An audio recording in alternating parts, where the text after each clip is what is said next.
Hi, everyone, and welcome to the Aaron White Show. And I'm your host, Aaron.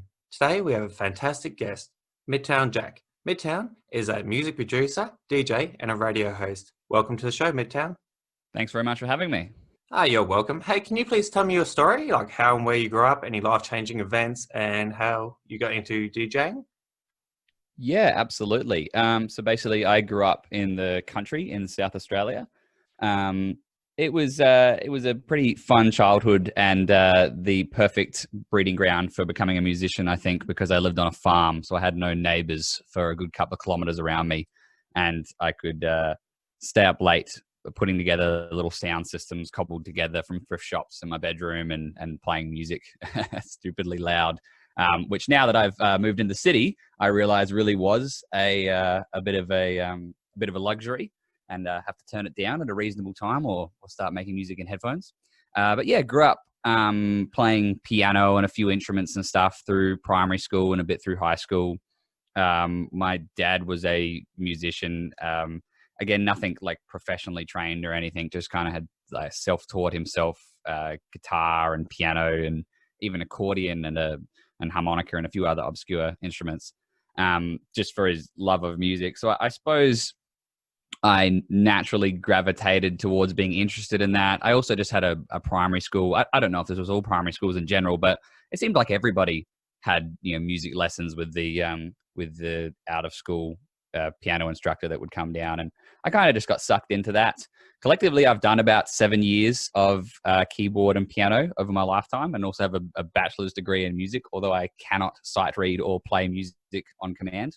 So I don't know how much that necessarily translated into what I do today. Probably one of the bigger things that happened growing up that got me really interested in making music was my dad bought a computer and a copy of Cubase, which is a piece of production software, and a few other things like a little MIDI keyboard and a drum machine. And he bought it for my stepbrother, who is sort of estranged. I've never actually met my stepbrother, but my dad was interested in that sort of stuff. As I said, he was always interested in all sorts of self-taught musical instruments and stuff. And so he was also interested in this sort of digital side of things. Plus wanting to learn it so that he could then teach my stepbrother. He brought it to my family's house and set it up on the dining room table and spent a while himself sort of learning it so then he could teach my stepbrother, through a series of events that I won't go into because it doesn't really pertain to this, to the show today. But my stepbrother never ended up actually getting the audio workstation. And so it just kind of sat on our dining room table for a while, and then it was moved into an office, and my dad sort of lost interest in it a bit, and it kind of just sat there. And then I don't even remember what it was. I may have just been, I was sick quite a bit growing up as a kid. Just, I don't know what it was. Just had a really bad immune system. I'd spend entire terms out of school, and potentially, I suppose, in one of those terms, just home, pretty much by myself while my dad was working on the farm, and saw this computer. And being a kid and kind of liking computers and computer games and stuff anyways, I opened it up, probably just looking to see if it had any games on it, which it didn't, but it did have this one program on there, which was Cubase. And I started messing around in Cubase, and Cubase, for anybody who's used it, it was the absolute worst program to have found on there. It is particularly high end and complicated, and certainly not friendly for, I don't even know how old I would have been, probably 8 or 9 years old. But there were certain things I could work out with it. I could work out how to get sound coming out of the drum machine, so I could tap on the drum machine. I worked out how to drag MIDI clips in there, which are basically these little digital music score files. And it used to be a big thing in the early 2000s. You'd go online and you'd search, such and such MIDI, and there'd be these very old school looking websites that were just there'd be a black screen with blue or white text and a bunch of GIFs rotating around the background. And they'd essentially just be lists and lists of movie scores and artist albums and stuff transcribed into MIDI. And you would take these MIDI clips of movie scores and silly things like that, and I could just drag them straight into Cubase and it would play back. And so I started just by chopping up these MIDI clips and messing around with them, and just just playing with this program because I was sick and home and bored and had nothing else to do. A few years passed from there, and I'm not entirely sure how 8-year-old me seemed to have a better grasp of how to make music than I would say about at the time I was probably 12. 4 years later, I started getting into dance music. I was never actually that big into music as a kid at all, other than the keyboard and piano and the MIDI clips of movie scores. And when I started high school and met a whole bunch of new friends, I got shown dance music, and I really liked dance music. So through buying albums and listening to dance music, I sort of started to think like, oh, that could be pretty cool. I liked playing piano, and I had this memory of playing with these MIDI clips and liking that, and playing with the drum machine and liking that. It'd be really cool to learn how to make some of this dance music stuff. Seeing the music videos of DJs and producers playing their songs to festivals and everybody jumping around and going crazy seemed like something that'd be pretty cool to do. And again, I'm not sure how 12-year-old me had a worse grasp on this than 8-year-old me, but I somehow got it into my head that you made music with turntables. Again, not sure where the logic was there. I'm sure there was something, but I'm not remembering, that made me think, oh, okay, that must be what you do. So I saved up my pennies and I begged my parents for an early Christmas birthday present, and went all in and bought some cheap little decks, some Pioneer CDJ 400s. Got them, which were, when I say cheap, still quite an outlay for a 12-year-old. And got them and put some music on them and started messing around. And it was probably about a month into having them and scouring the internet and watching tutorials on how I should DJ and how to DJ and how to make music with turntables, and being surprised when nothing came up on YouTube, before I realized that, this wasn't the way that you made music, and that it was in fact through programs like 8-year-old me had figured out, with Cubase, and FL Studio was a big one then, and Ableton, which is still around now and that I use today. But I already had these turntables, and I'd spent my Christmas and birthday and a bunch of my pocket money on them. So I was going to stick to it. So I basically decided I may as well learn how to DJ. And so I did. And so for a while there, I DJ'd and made music, because I worked out indeed that FL Studio was a good place to start. So I started out with FL. So I was doing a bit of DJing. I was doing producing. I started studying a lot of music subjects in school. And even did like a short private DJ academy thing, just like with some local DJs that were teaching people who wanted to learn. So I did that. I did a couple of other short private courses in music production. I then did a certificate 4 in electronic music production, and have since gone on and done the bachelor. And yeah, everything sort of trucked along through high school.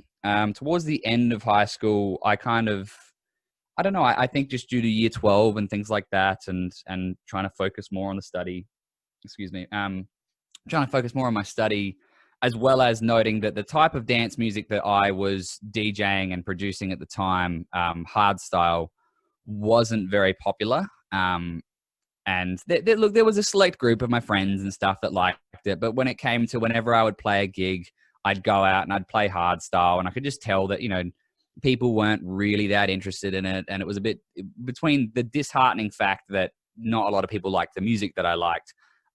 There was not really any place for me to play it, especially being underage at the time. I was really just limited to whenever there was an underage event that I could DJ at. And again, my study workload going up, I basically dropped music altogether. I stopped DJing, put my decks away, and stopped making music. I stopped making music probably for about 6 months, and then slowly got back into, I've spoken about this in a few different interviews about how I ended up getting back into making music. And when I got back into making music, it was more commercial music, and I've racked my brain and come up with a few different stories as to how it happened. But then I always remember after the fact, like, no, that's not when that event happened. I honestly am unsure. I think it was something to do with my cousin, who at the time was, he was 18, 19 and going out to town and in clubs. And he sort of communicated to me about like if I wanted to get into clubs, I'd have to play commercial music in the past, and then obviously I'd completely dropped the DJing altogether and playing in clubs. But something he said to me at one point, he ended up linking me up with a friend of his that was a producer at the time, was called Rubber Teeth, Paul Cranenberg. He's since gone on to be, he's changed his name a few times, and I don't want to butcher it here. Flash 89, I think, or Flash 99, something like that. Anyways, quite an extremely talented producer then and now. And he was showing me some of the music he was making, which was like tech housey sort of stuff. I, through that, got quite interested in complextro, which is like a subgenre of electro. And then through that, got interested in the sort of music that I would then make for several years, which was more just commercial. I suppose you would just call it commercial dance, electro house. Kept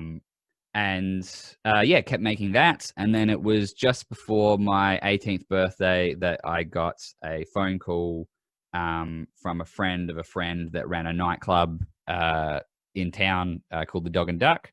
And at the time, a close family friend ran the Dog and Duck, and he'd asked the entertainment manager, Dan Fernander, to get in touch with me because he knew that I DJ'd and he wanted to help out a family friend. Ironically, I was no longer DJing. I hadn't DJ'd for almost 12 months at that point, which was a bit awkward, but I left that fact quite mute and just proceeded with the phone call. And the phone call went something along the lines of like, "Hey, heard that you're a DJ. The general manager, Jason, says that you'd be awesome to have down for a set. Thanks for lying for me, Jason. It would have been terrible at the time. But do you want to come down and play a set?" And I said, "Absolutely. I'd love to come down and play a set. That would be incredible. I'm, 17 and in high school, the prospect of going to go play in a very popular nightclub in the city was, didn't matter that I wasn't DJing anymore. It was still pretty much any kid's dream." And the problem was that I said to him, I was like, "Oh, look, is it going to be an issue that I'm not 18? Again, ignoring the fact that I didn't have any commercial music to play at the time. But I'm not 18. And he sort of said, "Oh, that could be a bit of a problem. We'll get back to you." And then it came back being, "When do you turn 18? And I was like, "Oh, in a couple of months." So they're like, "Right, when's your 18th birthday?" It turned out it was going to be on a Friday, and they were open on Fridays. So why don't you come down? And so I went down at 11:59 p.m. on the Friday of my birthday. And the minute the clock struck midnight and I was legally 18, went straight in the club, went straight up on the stage and played my set. The set consisted of me panic buying music for the month before. I went to JB Hi-Fi and went to the little dance music section they have there. I'm not sure. I think it is a bit bigger now. But at the time, it was maybe 3-4 albums wide and 5-6 albums deep. And I just went through and I literally bought every single dance album that they had. Things like, Ministry of Sound's Clubber's Guide and the Annual and stuff. Assuming that the Clubber's Guide would be the music that was played in clubs, which is absolutely not true. It is a very selectively picked playlist of songs. Lots of great songs, but certainly not the kind of stuff that's necessarily played in a nightclub at peak time. But nonetheless, I got those songs. I went through these, dozen or so CDs and I picked out my favorite 30 and I put those favorite 30 on a USB in the order that I thought they worked best in. And I went in the club at midnight on my 18th birthday and I played my 30 songs and prayed that people would like it because I certainly didn't have any other music to fall back on. And I didn't even listen to commercial music and I'd never been in a club before and I didn't know what people did. So I just crossed my fingers basically. And it must have worked out okay. Because they said to me that was pretty good and did I want to come back the next week? And I said, absolutely, but I would need more music. So, and then I basically worked in clubs at least once, moving on to twice, moving on to 4 or 5 times a week, every week for the next, I think I worked at least every weekend, not including Wednesday, Thursdays and Sundays for, I think, 3 years there. Which that led to me getting incredibly sick. Because I was working in a nightclub and when you're 18 and you work in a nightclub and you're trying to make a good impression and, keep your job, you tend to overextend yourself. So I would get to, even though I might only play, I was a beginner DJ and not a very good one. And I would only play say, 10 till 11 if I was lucky, more likely 9 till 10 in a smaller side room at the club. But because I wanted to make a good impression, I would be there from 8 p.m., if not earlier, hanging out with everybody, having drinks, and I'd be there until we closed at 5, 6 a.m. And then because I knew the general manager and he would invite me to hang around afterwards to hang out and chat, I would stay. And because I was trying to make a good impression on everybody and sort of get to know the bartenders and the staff and the managers and like, oh, we won't fire this kid because we like him, even though he's not a very good DJ at the time. I like to think I got a bit better since then. But I would stay until 5, 6 a.m. and then I'd wait till 7 a.m., at which point they would have finished packing up. And then we'd have sort of knockoff drinks until 8 a.m. And then everybody would sort of, their sleep clock would have reset. So we'd all go out to the casino and have wedges and drinks and chat until 2 p.m., at which point I would go home, get a couple of hours sleep, and then go do it again. Plus the fact that I'd started uni, was doing uni 9 to 5. I was studying advanced computer science, which I was not very good at, was not really interested in. It was one of those things that I just applied for because I thought I would never get into it. And then I did get into it and I thought, okay, well, I'll go do this. I was interested in IT and a bit of programming, but just not to the level that they wanted to teach me. And it was a very intensive course. So between doing that 9 to 5, I was still living quite far out in the country. I wasn't as far as I previously was, but I was living in McLaren Vale at the time, traveling to the city in peak hour traffic every day, 9 to 5. And then it would get to the weekend. And I would be out for, almost 18 hours at a time, drinking and partying with my friends. And that led to me getting incredibly sick. I also got diagnosed with sleep apnea and a whole bunch of other nasty things and post-viral fatigue. And for about 7 months there, I was completely wiped out and just didn't really have any energy to get out of bed. Still DJing on the weekends, which was absolutely the worst thing I could do. Still trying to drag myself to uni.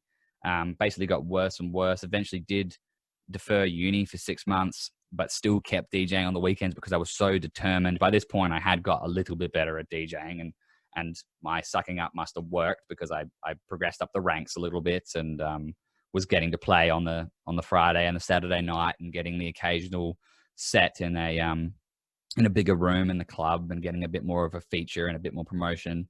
So I was determined that even though I was literally killing me and probably shaving years off my life, I knew that this was something that I kept wanting to do. So I kept pushing myself through it.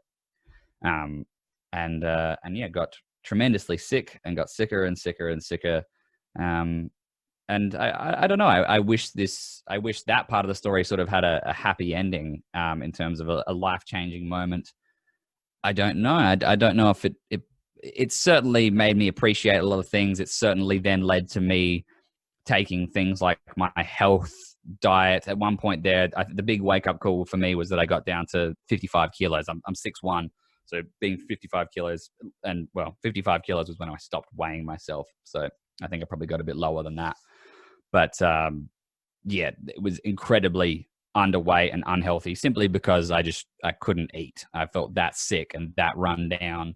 I was on a bunch of antidepressants and stuff at the time because I was also just very depressed and miserable. Because I was so permanently run down and permanently exhausted. And so between all that, I found myself in a very sticky position where nothing really happened. And to be honest, it was a very slow progression, and I slowly built myself back up, changing, seeing a dietitian, seeing psychologists, and getting a personal trainer and going to the gym, fixing what I ate, fixing my sleeping pattern the best I could. And getting, exercise and things like that definitely sort of brought me back to life a bit. I then also had a couple of different surgeries to get rid of the sleep apnea, which was better because I could actually sleep. It was definitely a very long road. I would say the worst of it was over in about a year and a half.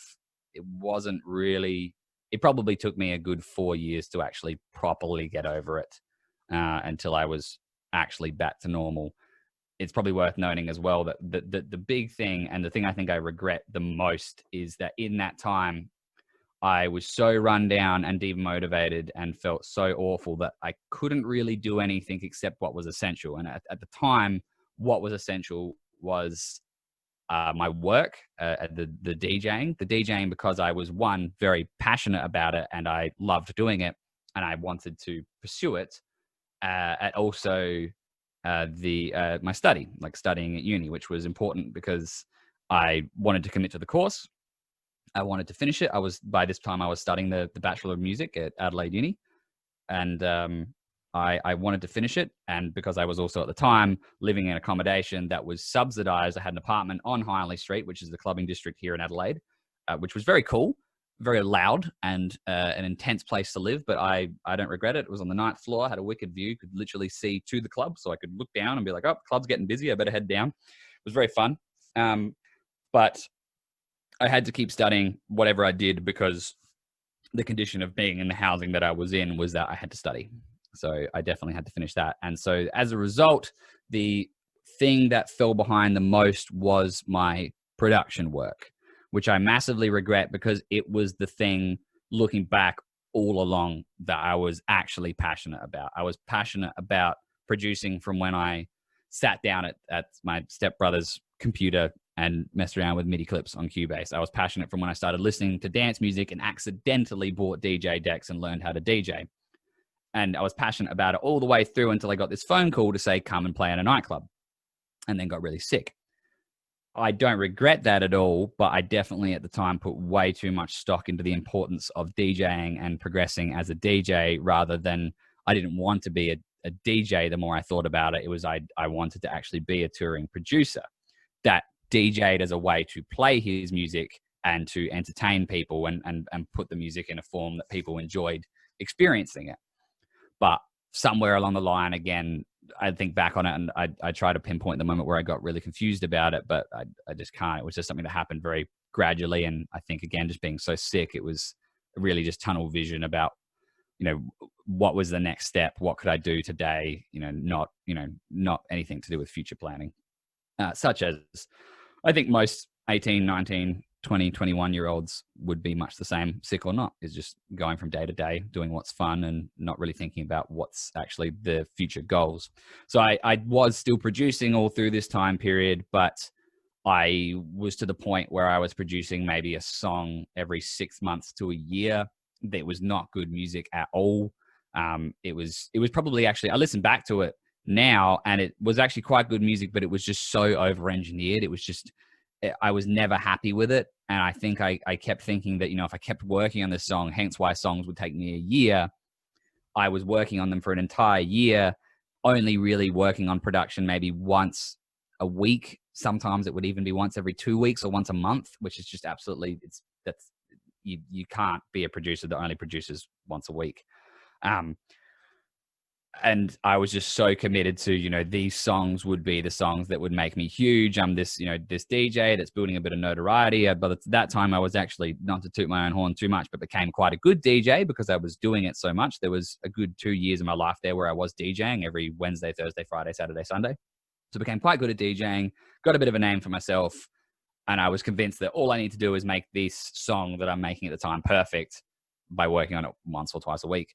And then once I put it out, it'll be massive. Everybody will love it. I'm already got all the skills because I'm this amazing DJ and I'll be touring the country, which is just, at looking back on it, I was an idiot. Again, I was a sick and tired and depressed idiot. So I give myself a little bit of slack. I was also quite young and didn't really understand the industry like I do. Well, I don't think anybody really fully understands it, but I understand it enough now to know that that was definitely not the way to do things. And what I would have been way, way, way better off doing at the time would have been to slow down my DJing a lot, probably once a week, maybe even once every 2 weeks, and have focused way more on writing music. That would have been a lot better for my health and a lot better for where I am now, which is someone who can say that I've been producing music for 10 years now, but I'm not as good as what I should be, because I would say that about 4 of those 10 years, I really didn't do much production at all. So I think that's a massive disadvantage that I put on myself, but I just try and use that as motivation to work harder now. Definitely, again, I was locked in financially to having to do the DJ stuff at the time, but I wish I had shuffled my priorities. But nonetheless, around 2016, I would say it was, I went through a pretty nasty breakup with my girlfriend at the time. There was a few other things that happened. My mum broke her arm and was in a cast for a while there. Between that and the breakup, and then subsequently a few months after that, I then dislocated my shoulder. I guess like mother like son there. It was very odd timing. She just got her arm better, and then I dislocated mine. Between all of that, that was another pretty massive life-changing thing, because everything sort of went on hold. I also quit working. I was working with an agency at the time, which I don't regret working with, but certainly I think I should have left a lot sooner. A fantastic agency and lovely people, but just without going into too much detail, it was making me very miserable at the time. The sort of work I was doing was very low rate pub gigs, and I hated doing them. They were making me miserable. The relationship was making me miserable. I was still I wasn't really sick anymore, but I was having a lot of fatigue issues and stuff to do with the work and to do with the fact that these other things were making me miserable. And then yeah, by the time my mum broke her arm, the girlfriend dumped me, my lease ran out. I had to move home to look after my mum. Then I dislocated my shoulder and spent 8 weeks sleeping in a chair because I couldn't lay down, and had this ruined shoulder. That was sort of the next big life-changing thing for me. And I ended up very much reassessing things at the time. And I had a good, I don't know. I don't know what he was to me at the time. He was just he was a friend who used to work for the Dog and Duck, mainly running security and a bit of the entertainment stuff when I worked there the first time. It's worth noting that I hadn't worked for Dog and Duck for 4 years by this point. I only worked for Dog and Duck for about a year after I first joined them on my 18th birthday, before I got picked up by this other local agency and started playing a bunch of other venues, which meant I couldn't work for the Dog and Duck. And the Dog and Duck had by this point actually gone out of business and been bought out by another company who'd reopened it under the same name, and it still trades today under that name. And I ran into this guy that used to run the club back when I was there. I don't think he ever particularly liked me that much back when I was there the first time.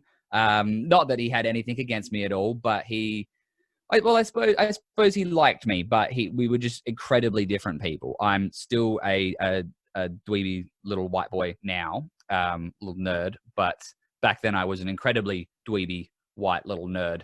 And that was definitely not the kind of person that he would traditionally hang out with. But for whatever reason, we ended up kind of running back into each other. And I think he took sympathy to the fact that, yeah, my life had had gradually fallen to pieces and then really come to a big screeching halt with, the breakup situation and the lease thing and the situation with my mom and, leaving the company that I was with. And he could tell that I was a little bit burnt out, basically. And I don't know what it was. I think potentially maybe he must have seen some sort of potential in me for, some sort of, epic comeback or something, but he devoted quite a bit of time into sort of bringing me back up. I used to, not that there's anything wrong with this, but I used to be very much a guy that I didn't really value my appearance at all. I would just quite happily, buy t-shirts and all my clothes from Kmart or Big W or whatever, or just wherever I could get them the cheapest. I really didn't care. I didn't care what my hair looked like. I would always just go in and say, just a trim every couple of months. I didn't really care about anything. And I guess that was the problem, is I'd been pretty miserable and depressed for so long that, yeah, I didn't really care about that much other than what was a day-to-day requirement. The way I presented myself, in real life pretty much translated into my brand and my music as well. The music was almost non-existent. The branding was very just blurry and just whatever I'd kind of stumbled on at the time. My DJ logo was fine, but it was very dated. My social media branding and everything was fine, but it was all very dated. It was all just everything in my life was just like, yep, that box is ticked. That's good enough. We'll just move on to the next thing. With no real ambition to go any further, which is ironic because the whole reason that I had got into the industry was with an ambition to take this as far as possible, was seeing these music videos of DJs playing at festivals and playing their music. That was where I'd always wanted to be. But somewhere along the line, I just sort of stopped thinking about the long-term goal and just doing whatever I had to do to achieve the short-term goals. Whereas, yes, this guy took me under his wing. we went out and bought me a bunch of new clothes, not from Kmart, that looked good. And I rejoined the gym. I'd quit a year prior to this happening, but I rejoined again and started taking care of my fitness, caring about the way I dressed, actually caring about having like a deliberate haircut, not just a trim off the top every time.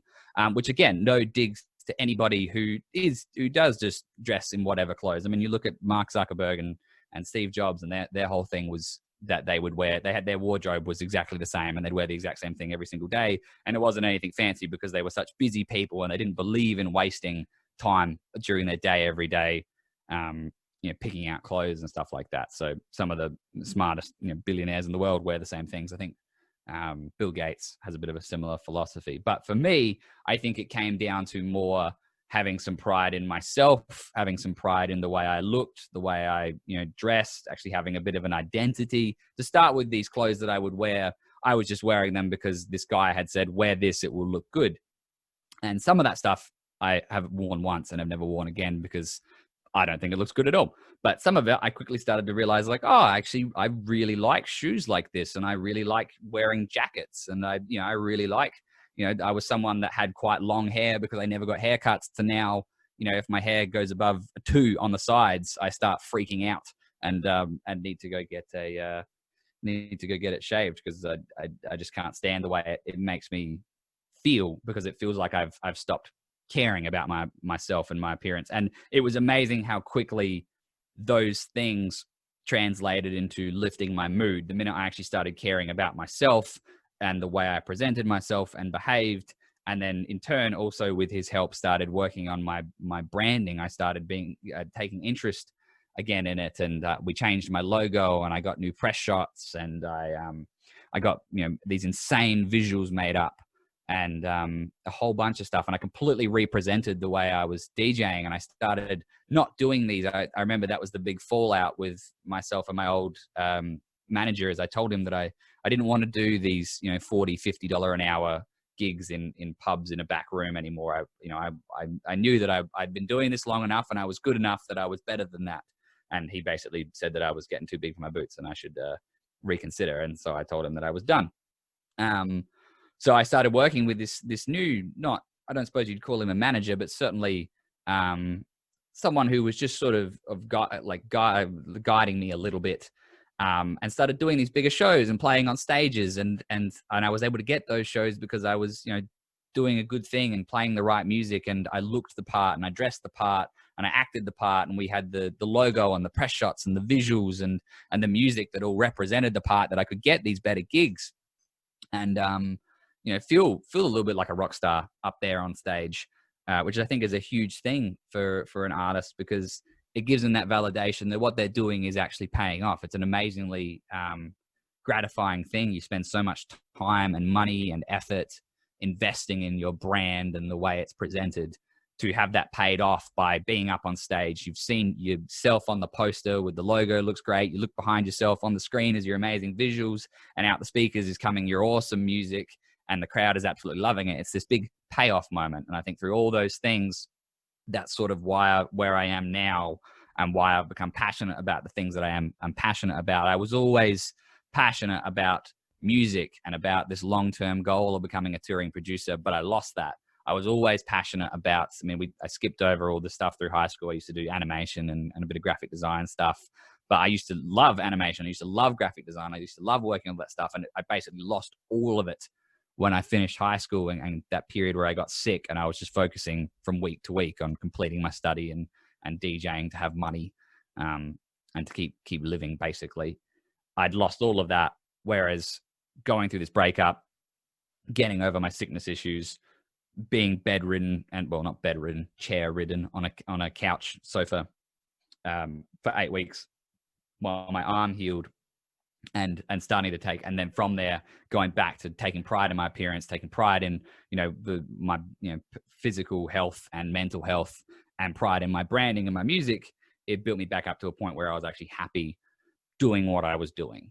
So I feel like I've been talking for ages. Sorry if that got a bit long-winded, but that is definitely, I think, most of my story and how I've ended up where I've ended up, which is, I'm at the moment, I'm not doing anything because the whole world is ending. But before the world ended, and hopefully once it stops ending, I'll be back to touring and taking, continuing with positive mental fitness, physical fitness, and just some of, again, not to toot my own horn, but as I'm told by a lot of people, some of the best looking branding and content that's going around at the moment, which has all been a long journey to get there, but I'm proud of it, to say the least. No, it's definitely awesome. Like your Instagram account and stuff like that, probably one of the best ones I've seen around. That was a pretty awesome transformational story you had. We are about to run out of time because it was such a good story. I didn't want to butt in. Thank you. I feel bad. I feel like I've hijacked the podcast interview here. Here's me just talking for half an hour. I reckon it's the best. They're the best podcasts though when the host shuts up and lets the person actually tell the story. It's annoying when you actually listen to podcasts where the host just keeps butting in. Hey, you're doing a podcast, aren't you? You're currently doing one and you're going to do another one. Do you want to talk about that before we wrap up? Yeah. So no, that was one of the reasons I was so keen to jump on and do the podcast with yourself. Is one, I was more than happy to help and have a chat, but no, it's something that I've become quite interested in. Basically, with all this COVID stuff that's going on at the moment, for the last 2 years, I've kept it's literally in my phone. It just says to do in a note. And I would write things on there that it was stuff I needed to do. And it was, looking back on it, a really, really poor way of keeping a list of stuff they had to do. I'm all for to-do lists, but the problem with this to-do list was that it was a combination of things that needed to be done immediately, as well as things that needed to be done long-term. And what kept happening was the things that were long-term and I was quite interested in kept getting pushed down, because every week there'd just be more and more short-term things on that list to do.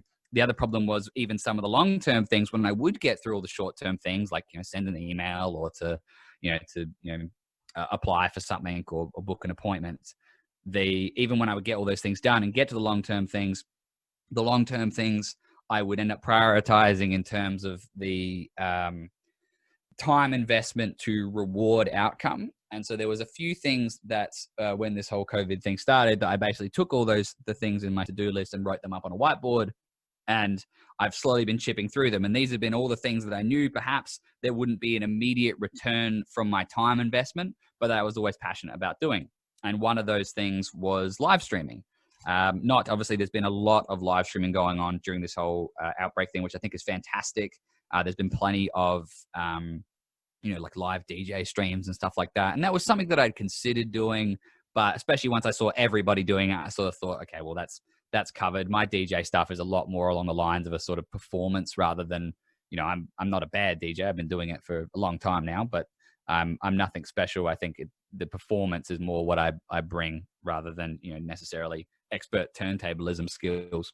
But I decided the live streams would become more conversational. So every Monday, I did a couple initially when the pandemic first started, and then quickly realized that my MacBook Pro was not up to snuff. It could handle the live stream or it could handle the music production. But when I tried to combine producing music, which can be quite a CPU intensive thing, with live streaming, which can also be quite a CPU intensive thing, the computer just conked out basically.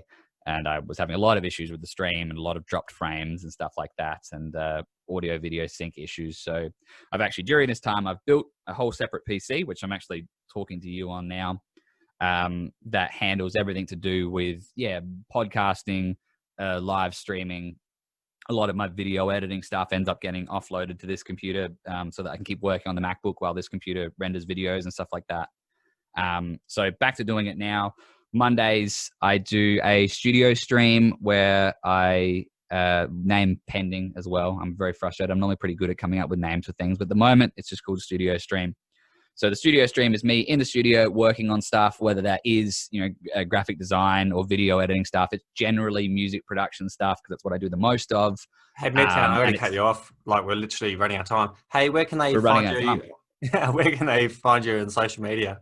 On social media, you can find me pretty much everywhere. There's a Midtown Jack account. I'm pretty good with all of them. Facebook, Instagram, YouTube, TikTok, Twitter. They're all just at Midtown Jack. The only one that's a pain in the butt is Snapchat, which is Midtown_Jack, which haunts me to this day that the underscore is there. But otherwise, Midtown Jack, pretty much anywhere you want to find me, or midtownjack.com, and there's links to everything there. Oh, awesome stuff. All right. Hey, thanks for coming on the show. Did you have fun? Yeah, no, I had awesome fun. Thanks so much for having me on. Oh, no worries. Well, yeah, that's a wrap. I'd like to thank Midtown again for coming on the show, and I'd like to thank you, the listener, for listening. Please tell a friend about the podcast and have a fantastic day. All right. Bye.